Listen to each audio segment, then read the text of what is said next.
रोटी वाला ससुराल। सुनो जी, मुझे तो शीतल की बड़ी फिक्र रहती है।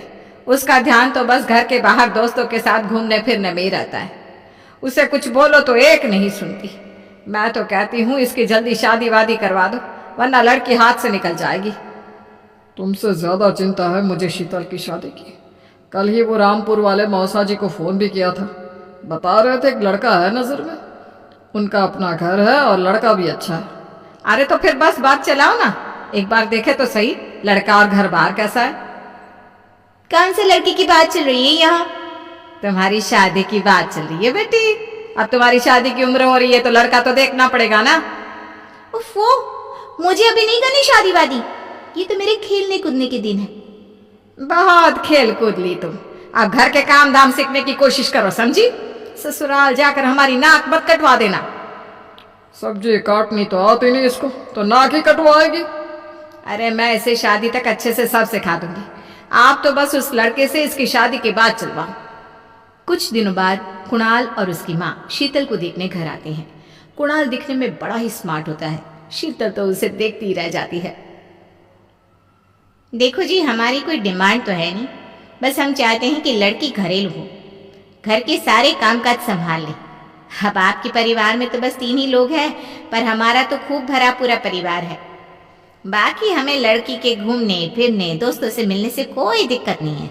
घर का काम करने के बाद जो चाहे सो करे। अरे वाह, ये तो इतने बढ़िया लोग हैं। लड़का भी इतना स्मार्ट है और ऊपर से इन्हें मेरे घूमने फिरने से भी कोई दिक्कत नहीं है। हे भगवान, तूने तो बिना मांगे ही मुझे सब दे दिया। बताओ जी, और क्या चाहिए हमें? हमारी तरफ से तो रिश्ता पक्का है जी। बस फिर तो हंसी खुशी शीतल और कुणाल की शादी हो जाती है। शीतल मन ही मन बड़ी खुश होती है और उसी खुशी के साथ वो अपने ससुराल में कदम रखती है।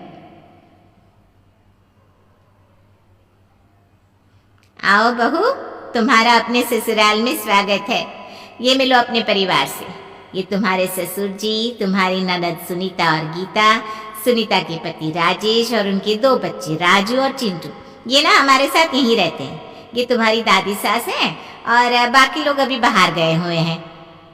इतने सारे लोग, ये सब यहीं रहते हैं इस घर में? अरे अभी तो मेरे देवर देवरानी और उनके 3 बच्चे यहाँ नहीं है। उसके मायके में भी शादी थी ना, तो बस वहीं गई है। कल तक आ जाएंगे। हे भगवान, ये घर है या धर्मशाला? ये सब एक साथ इस घर में कैसे रहते हैं? मुझे तो पता ही नहीं था इनका इतना बड़ा परिवार है। अब समझी कि कोई डिमांड क्यों नहीं की इन्होंने। ये सब चाल चले मेरे साथ। अरे बहू, खड़े खड़े क्या सोच रही हो? चलो अपने कमरे में जाकर आराम करो। जी माँ जी। अगले दिन शीतल का ससुराल में पहला दिन होता है। शीतल रसोई में जाकर सबके लिए खीर बनाने लगती है। तभी उसकी ननद सुनीता आती है।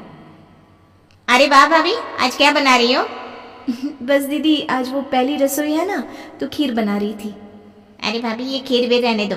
घर में 4 लोगों को शुगर है और कुछ लोग मीठा ही नहीं खाते। आप ना सीधा खाना ही बना दो। क्या फर्क पड़ता है, मीठा बने या नमकीन?